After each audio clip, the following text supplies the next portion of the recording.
Hello everyone, and welcome back to the History of Egypt podcast, episode 121, Ruler of the Horizons. Today, we witness an event of imperial proportions as Akhenaten, king of Upper and Lower Egypt, overlord of Nubia, Canaan, and Syria, summons the people of the world to pay homage to his majesty. It's a tale of warfare, coercion, and realpolitik, as communities living in the shadow of Egypt's military might find ways to make the pharaoh happy. This episode was brought to you by Rodney and Catherine, whose generous donations funded the research. Also, thank you to Nicola, Paul, and Jenny, who became patrons of the podcast back in 2018 and have supported me ever since. Folks, you are all too kind and generous. If this were ancient Egypt, I'm sure the pharaoh would be overjoyed with your gifts. Thank you for your support and helping me bring Egypt's stories to the world. For everyone listening, thank you for joining me. This story is for you.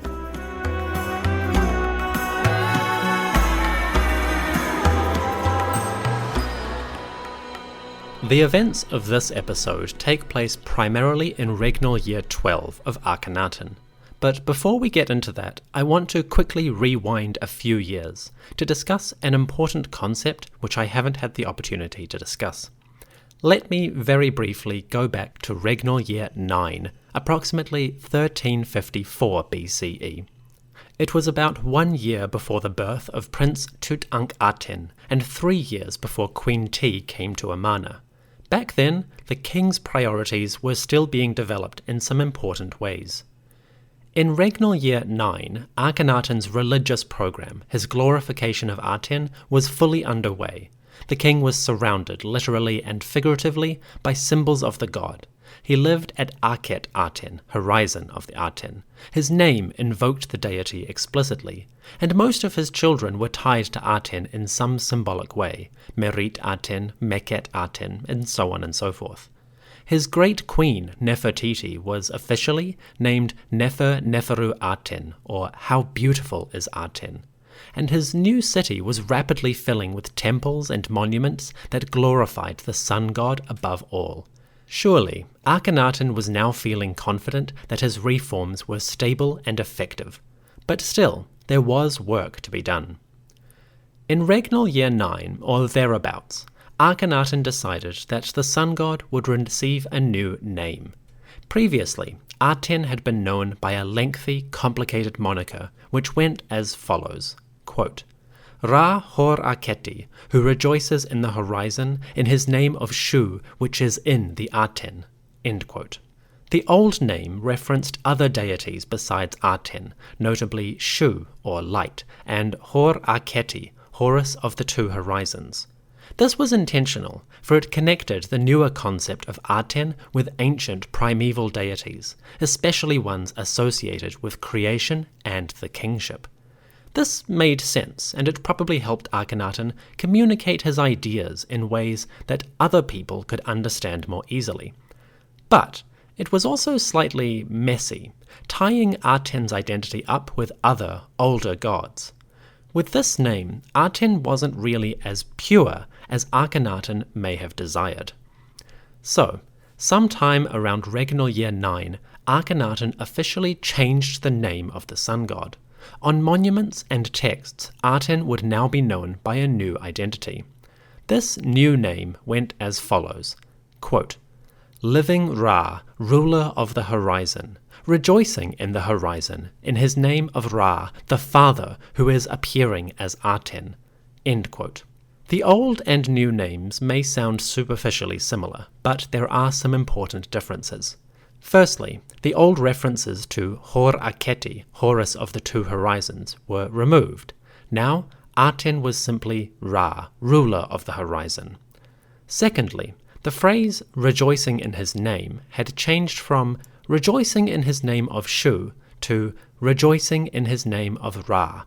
So the primeval god of light, Shu, was out, replaced by the more fundamental concept of Ra, the sun, who would encapsulate everything.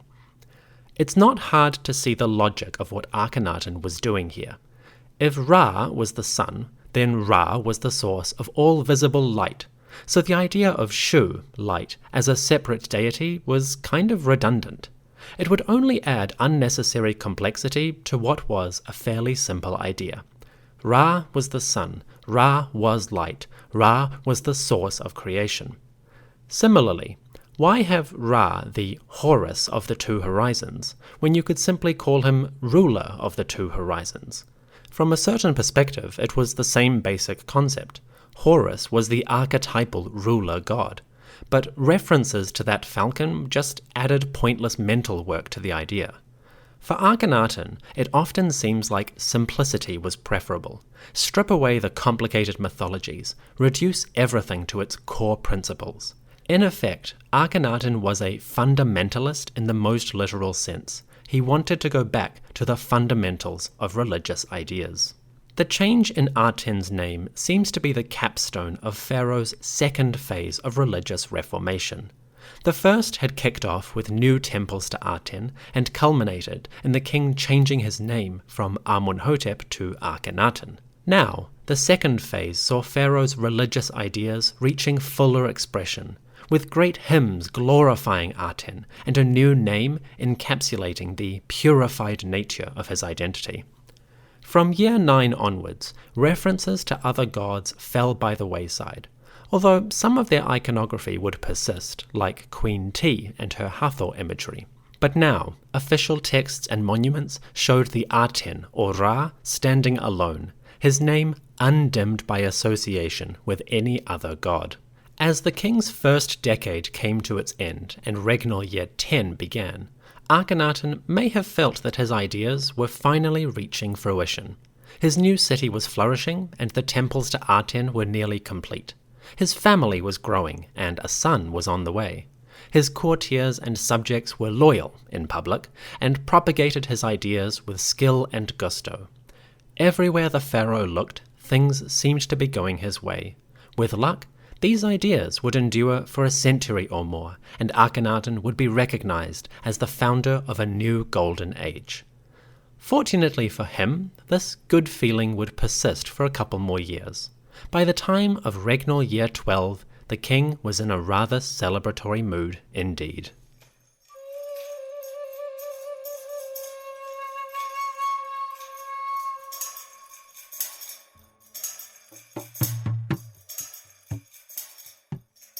We now move ahead to 1351 BCE, regnal year 12 under the majesty of the Nesubiti Neferkeperure wa Enre, Sarre Akhenaten.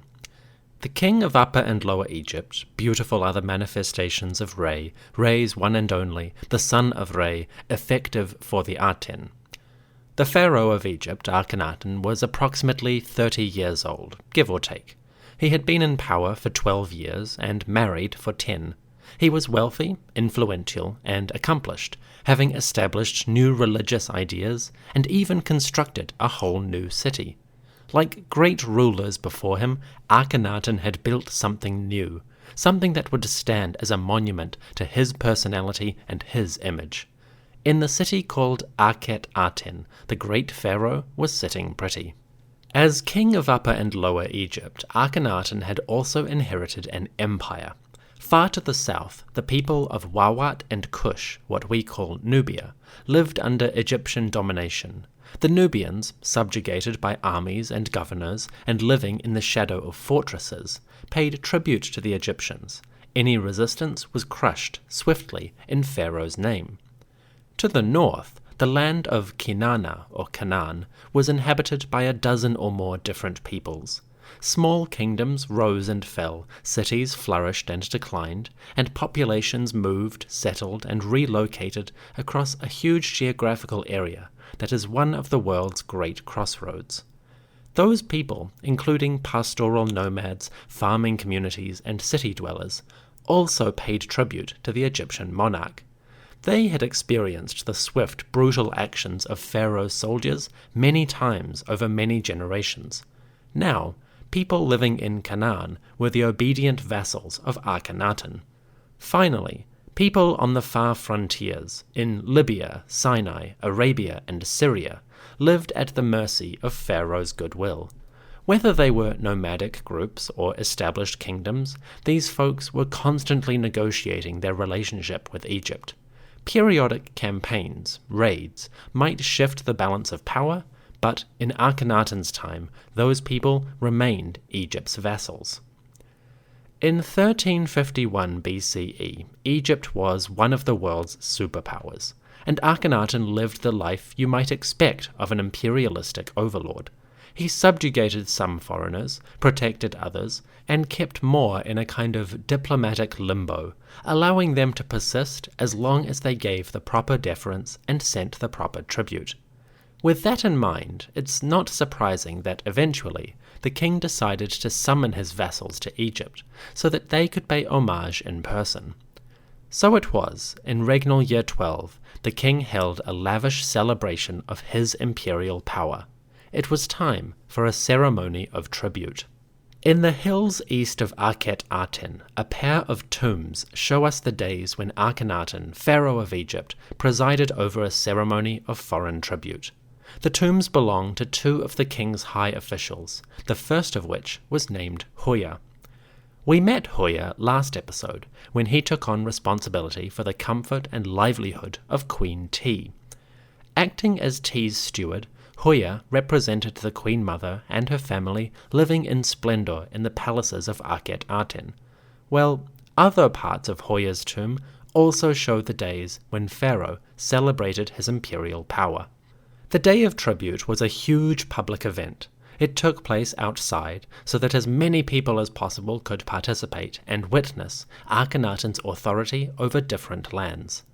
In the tomb of Huya, we see the pharaoh and his wife traveling to the place of ceremony. Akhenaten and Nefertiti sit together in a carrying chair, borne aloft by servants. The king is relaxed, and Nefertiti slips her arm around his waist. Behind them, their two eldest daughters, Meryra and Akhet-Aten, follow on foot. The procession leaves the royal house and makes its way to a parade ground, where a special podium has been established for the occasion. The grand tribute will take place in a courtyard, perhaps the forecourt of the Great Palace or the large Aten temple. At the center of the court, a wooden kiosk stands on a platform. Here, the king and queen will sit enthroned while their servants bring forth the many gifts. Huya, in his tomb, describes the occasion as follows. Quote, Regnal year 12, second month of the planting season, day 8. Long live the twice royal father, Akhet-Aten, given life forever continually.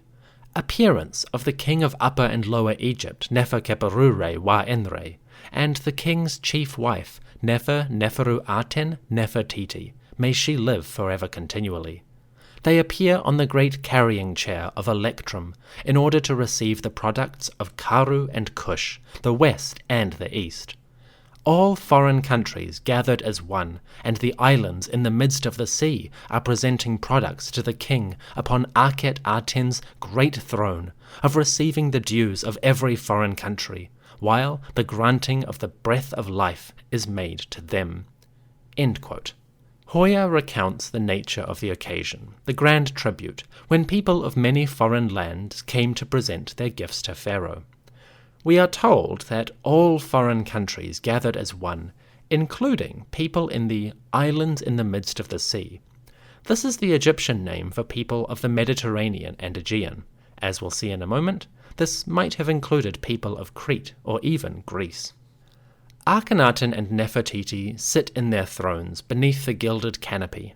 Above, the sun god, Akhet-Aten, shines down upon them, and behind, their 6 daughters array themselves behind their illustrious parents. We see the family appear in another tomb from Amarna, a tomb that shows us the tribute itself in all of its majesty. Just next door to Huya's monument, another tomb also presents scenes of the year 12 celebration. This tomb belongs to a man named Meryra II. Meryra, not to be confused with the man we met in episode 118b, was an overseer of royal quarters, something like a major domo for the palace. Presumably, Meryra II oversaw the daily affairs of Akhenaten's house, an important position putting him in proximity and communication with Pharaoh himself. For his service, Meryra was an esteemed member of the court, and he was present on the day when foreign embassies gave their tribute to Akhenaten. Meryra II describes the festival in similar language to Huya. He says, quote, "Regnal year 12, second month of the planting season, day 8. The king of Upper and Lower Egypt, who lives on Ma'at, lord of the two lands, Nefer-Keperure wa Enre, the son of Re, who lives on Ma'at, lord of crowns, Akhenaten, long in his lifetime, and the king's great wife, his beloved, Nefer-Neferu-Aten Nefertiti, may she live forever continually. Appearance of His Majesty on the throne of his divine and royal father, the Aten, who lives on Ma'at, while the chieftains of every foreign land are presenting products to the king and begging peace from him, so that they might be allowed to breathe the breath of life." End quote. Meryra introduces the scene in similar terms to Huya, and notably, both texts include a phrase called granting of the breath of life. This seems to be an Egyptian euphemism for the pharaoh allowing those people to continue living their lives undisturbed. In other words, as long as the tribute comes from Syria, from Canaan, from Nubia, or from any other country, then the pharaoh will grant those people the breath of life. He will allow them to live undisturbed and unattacked. Phrases like this encapsulate the subtle hints of coercion and force which are underlying all of these scenes. Akhenaten's celebration appears as a majestic coming forth of tribute, but beneath the surface there is always the lingering threats of violence between one power and another.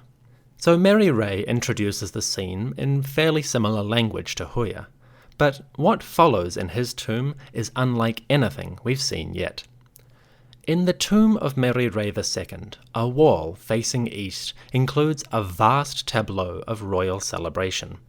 Akhenaten and Nefertiti sit enthroned within their gilded kiosk, resting atop a podium. Elevated above the crowd, the king and queen sit side by side, with their daughters arrayed behind. Pretty standard so far, but it's what's around the family that truly amazes.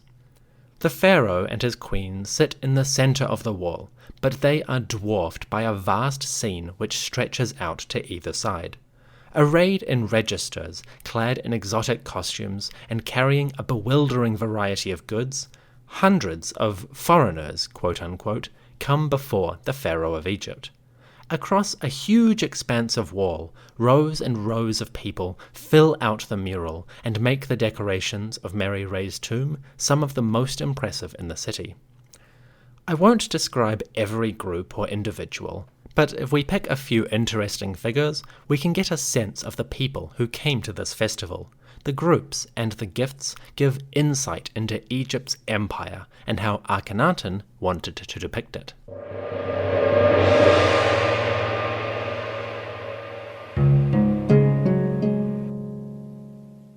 To begin with, the tribute bearers who stand directly before the throne seem to be people of the south, carrying ivory tusks, leading leopards on leashes, and bearing platters piled with gold, along with myriad other gifts. Men and women of sub-Saharan Africa come to give their tribute to the king. In the top row, tables hold piles of gold or silver shaped into ingots. Wooden yokes groan under the weight of ornaments and decorative symbols, including rings of metal and plants, which may themselves be metalwork. Ivory tusks are piled on top of ostrich eggs, and at the back of the surviving section, a pile of shields, along with bows and arrows. There is also a significant contingent of captives, southern men tied together led forward by Egyptian soldiers. The pharaoh's troops hold ropes and pull the Nubians forward. It is very much a slave-taking scenario. Remember, while Egyptologists work hard to clarify ancient narratives about slavery and understand the realities of such practices, slavery did still happen. The Egyptian Empire in Nubia involved such practices. To the left of Akhenaten's throne, on the other side from the southerners, we see the tribute of the northerners. Interestingly, the two groups of south and north are arranged on the proper sides of the tomb. The southerners appear on the southern half of the wall, and the northerners appear on the northern half. I always like it when Egyptian artists arrange their scenes to reflect the actual geography of the world. It reminds you that these are not just pieces of art disconnected to be admired in some museum. They are also part of the world outside the tomb, and the artist's work in the chamber is linked to a society, a landscape, and a world in which he worked. With that context in mind, here is how Pharaoh's artists communicated the idea of northerners and other peoples of the Near East. First up, we see a large group of what might be Syrians. I'm going to use the term Syrians in a very broad sense. Back then, of course, a country or nation of Syria didn't exist. Instead, it was a patchwork of small and medium kingdoms, which the Egyptians described with different names. So historians talk about Syrians, quote-unquote, in the sense of people inhabiting the region which we now call that name. With that in mind, here's how the tombs of Huya and Meryra II depict these people. The Syrians wear their hair down to the shoulders in a style that bunches out at the base. In modern terms, it's kind of a bob style, as if Miss Fisher had let her hair grow down to shoulder length, but kept the shape and let it fill out a bit.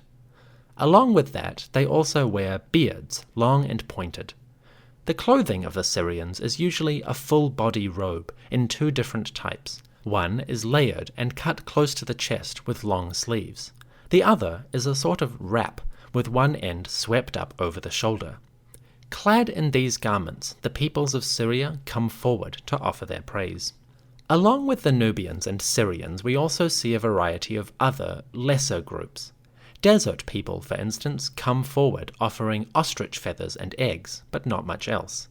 It seems that the desert dwellers, or shasu, were not particularly rich, or at least the Egyptians did not respect them enough to show them that way.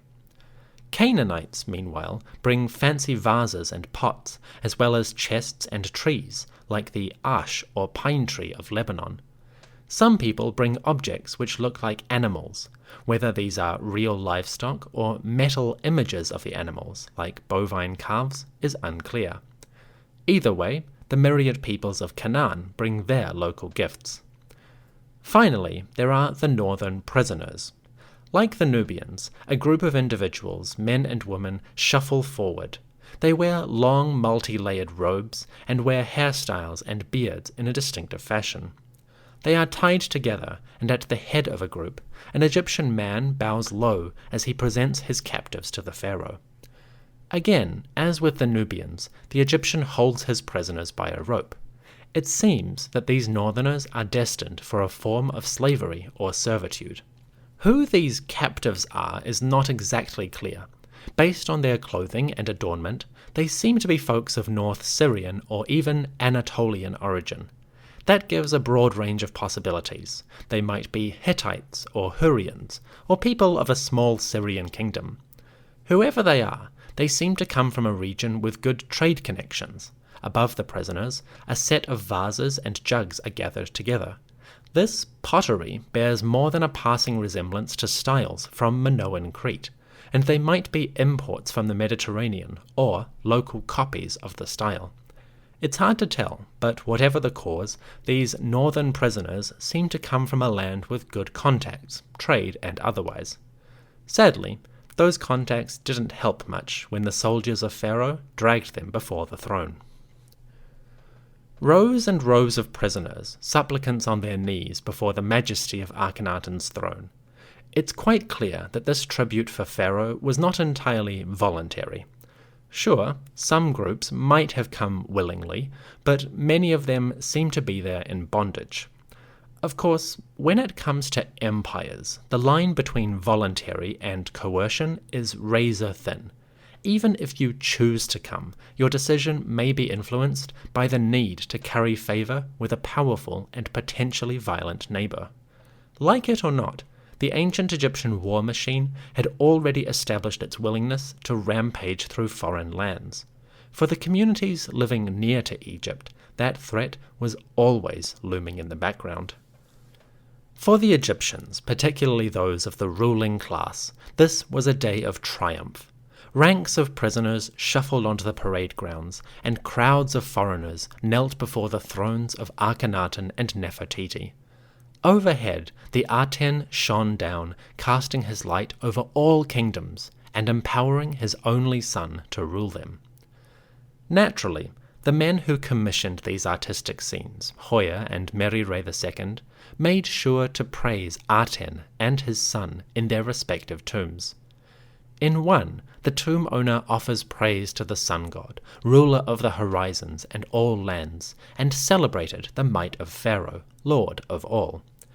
The tomb owner said, quote, "When you set in life, the land is worshipping you. The east and west are giving you adoration, O Akhet-Aten, given life forever continually, as you set alive from the sight of men.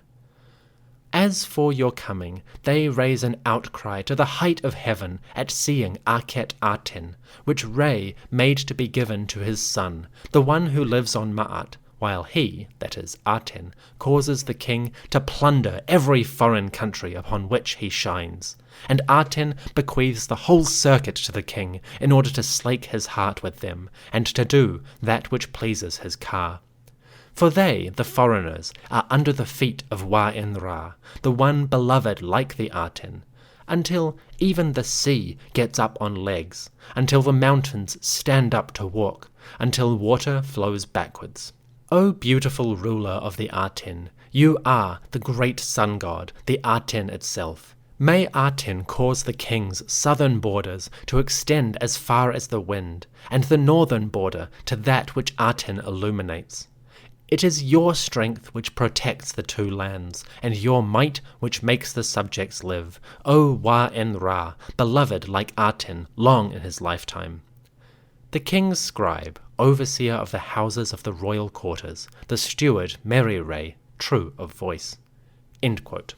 Such was the majesty of the occasion, at least for the Egyptian rulers, that they could celebrate their power over other lands and peoples.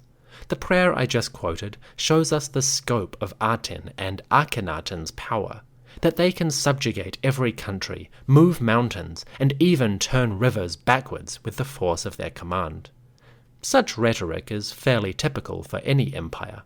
How many times in history has some ruler trumpeted their might in the most excessive terms, as if they were God's gift to their country? Well, Akhenaten and his more privileged subjects did the exact same thing. The convocation or ceremony of tribute wasn't entirely devoid of pleasures. There is a lighter touch in some scenes where we see things other than rows of prisoners and booty. One mural, a group of foreign musicians comes forward, clutching their instruments. They carry lyres and large wooden harps, and seem ready to add their touch of foreign melody to the proceedings. As we round out Chapter 1, I'll let these northern musicians carry us through the day when foreign supplicants came to show Pharaoh their obedience.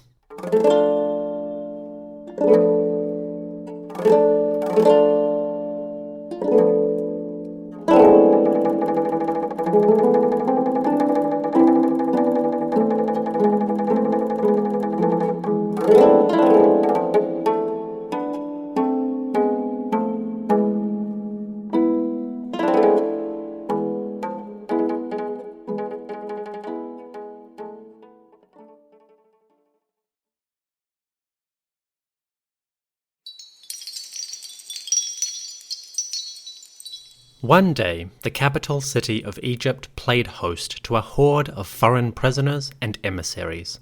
Rank upon rank of tribute bearers, coming from all corners of the world, presented their gifts to the pharaoh.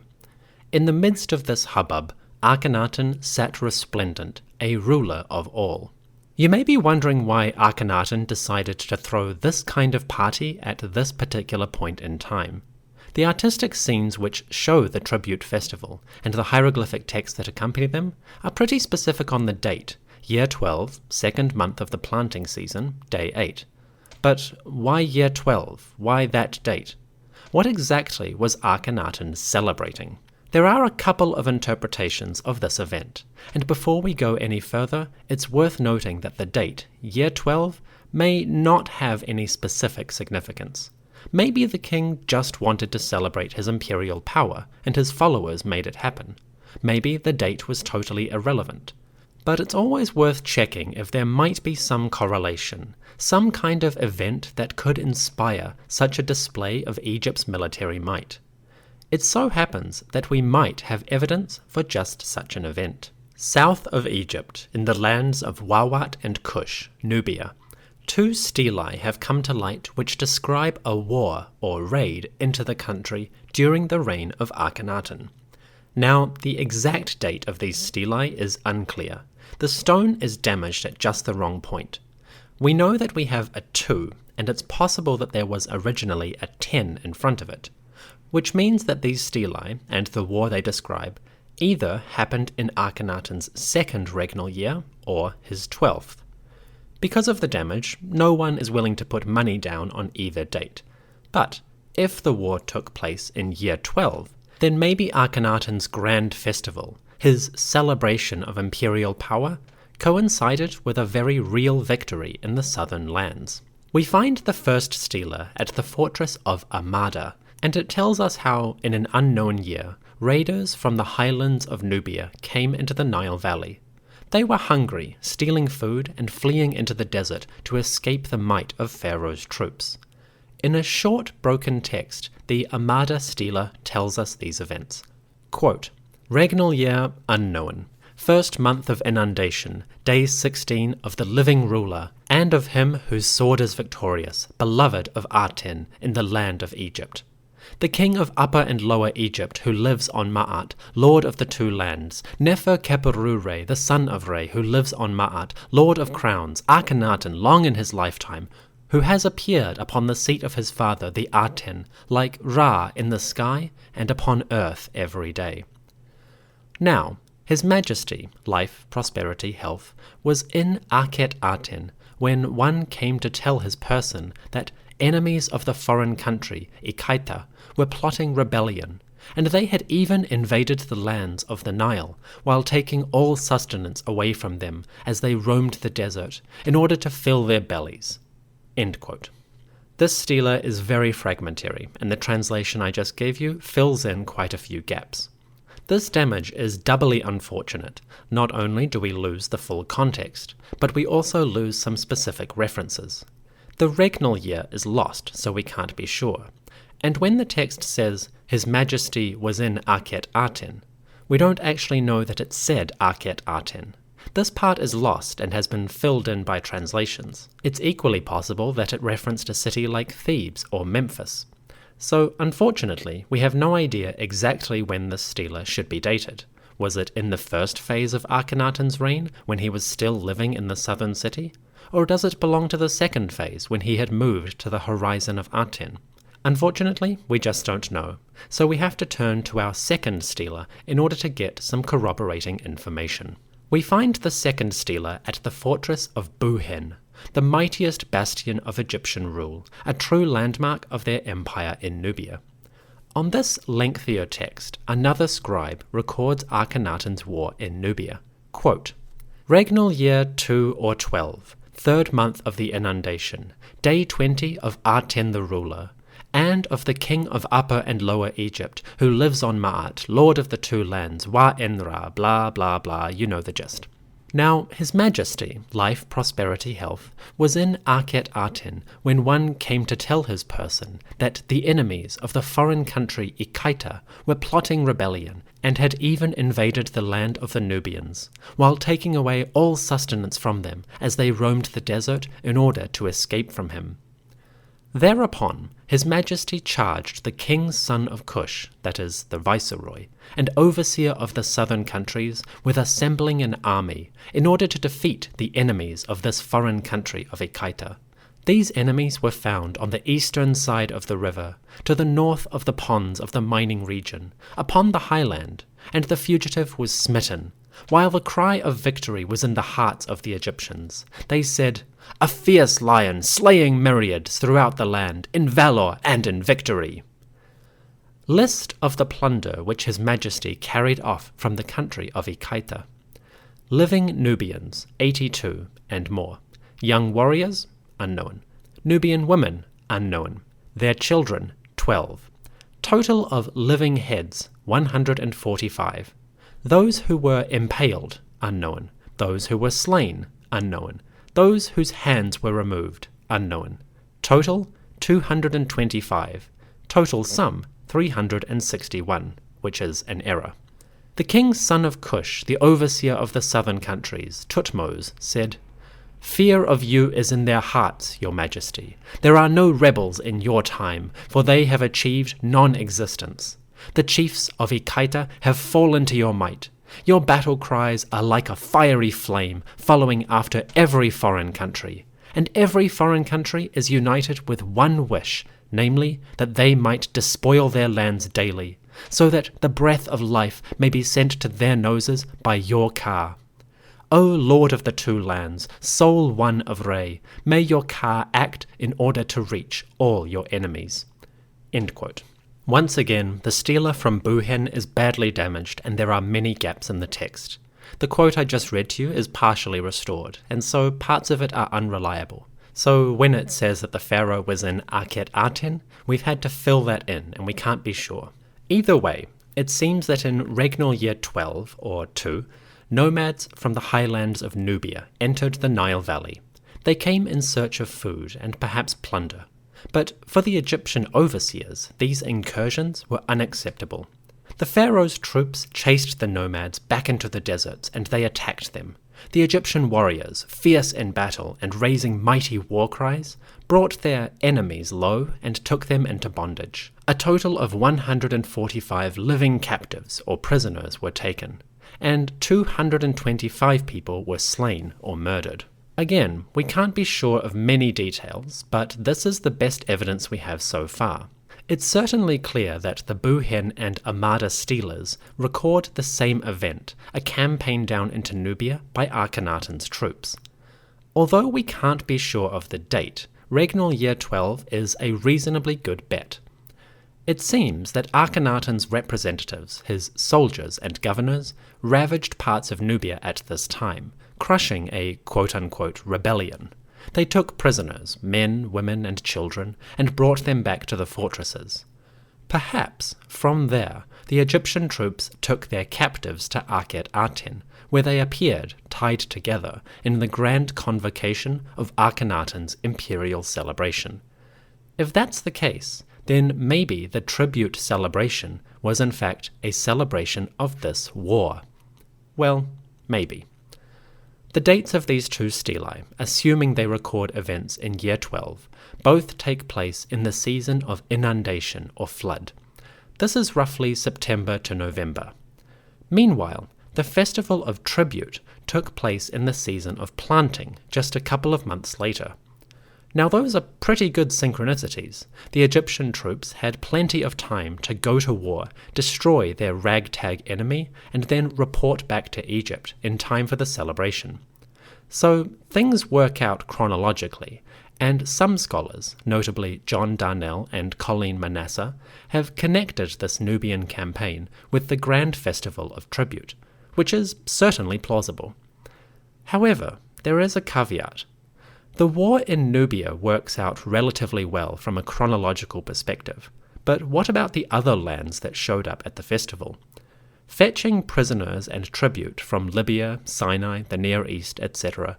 would have required a lot of planning, a lot of time. It doesn't seem like something you just throw together in a week, so we have to be cautious before assuming that the tribute festival was a commemoration of a victory down in Nubia.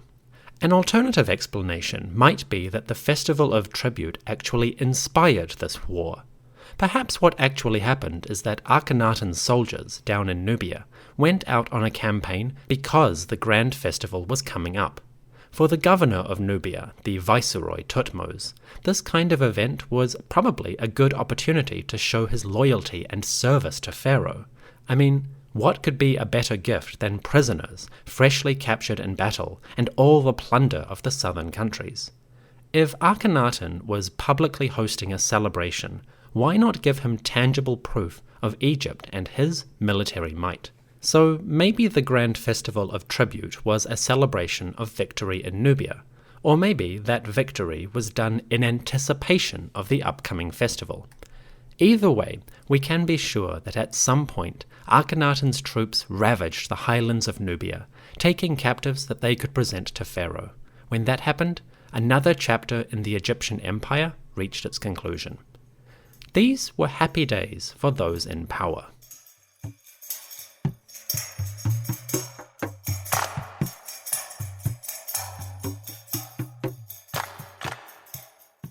In regnal year 12, Akhenaten hosted a grand celebration indeed. We still don't know the exact motivations, but it's possible that this was related to military campaigns. With his troops fresh from victory, the king could afford to be generous to those who came to him.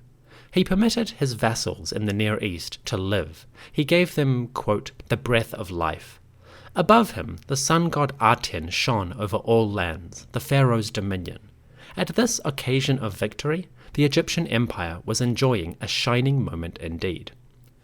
To celebrate this day and the majesty of his king, another of Akhenaten's servants paid public homage to the glory of the ruler. A man named Tutu, who served in the palace of Akhenaten and was greatly appreciated by the king, offered this praise of his pharaoh. In a lengthy speech, Tutu glorified the king. Then, in his tomb, he added a variety of other groups, including officials, scribes, soldiers, and foreigners, with captions showcasing their praise of the pharaoh. As we round out this episode, I give you Tutu's praise of Akhenaten, the words of the courtier himself, and then those of Pharaoh's subjects. Quote, that which the chamberlain Tutu said, O ruler who makes monuments for his father, and repeats it, may you foster generations from generations. O Wa-en-Ra, you are Ra. It is the living Aten who begat you, and you will achieve his lengthy lifetime, while he rises in heaven to give birth to you. O my lord, wise like the Father, perceptive, precise, searcher of hearts.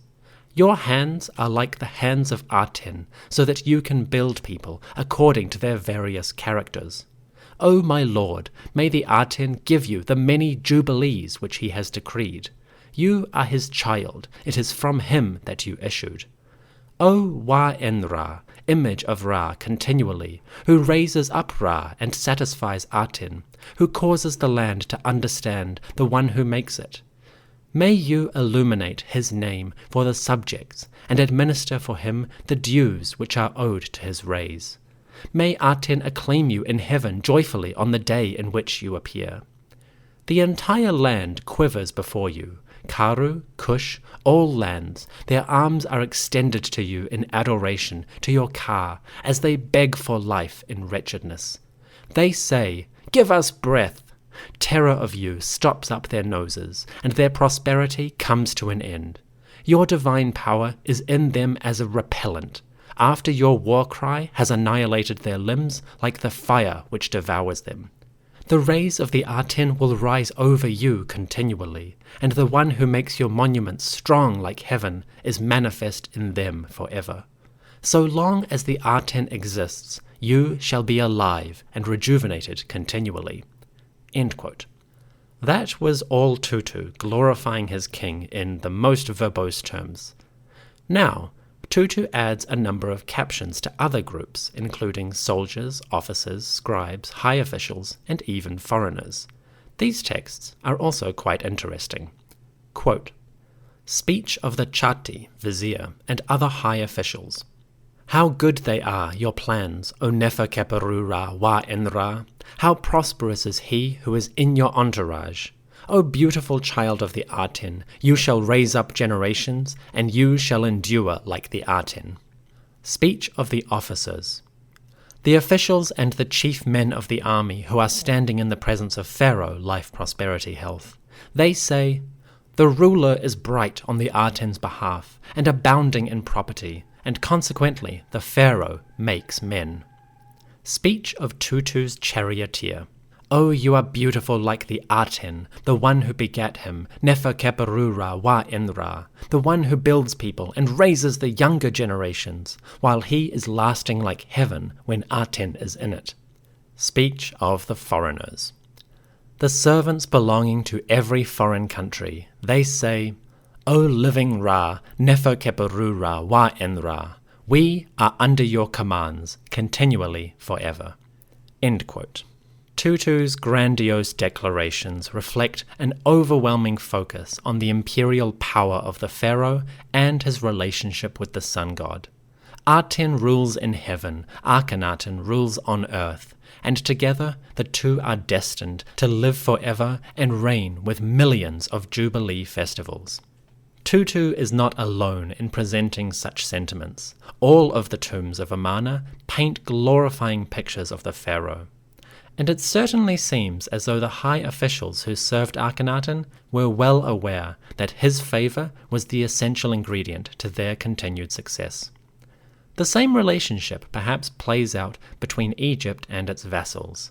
For every emissary who came to Amarna, willing or unwilling, it must have been abundantly clear that the goodwill of the king of Egypt was necessary for their continued prosperity and perhaps even survival. So it was that the celebration of Akhenaten's imperial power occurred in Akhet-Aten in the planting season of regnal year 12. Perhaps to the ordinary people witnessing the vast ranks of soldiers, the endless trains of prisoners, and the piles of plunder and booty that accumulated around the pharaoh, perhaps it seemed like the glory days of Egypt's empire could never end. With the sun god shining on their king and their troops ever victorious in battle, the limits of Egyptian power were surely impervious to any challenge. How wrong they were.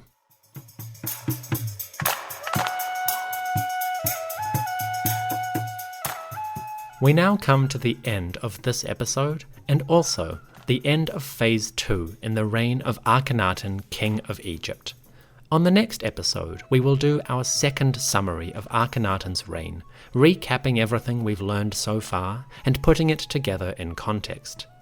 Following that, we resume the narrative once more, starting with Akhenaten's empire in Canaan and Syria, and how it very nearly all came crashing down. Thank you for joining me on the History of Egypt podcast. Before I go, I'd like to extend special gratitude to all of my supporters on Patreon, and especially Linda, Neil, and Terry, my priest-level backers. Your ongoing generosity is greatly appreciated, folks. Thank you for helping me continue with this immense project and passion. That's all from me. I'll see you soon. May the Aten shine brightly upon you, and may your days be happy.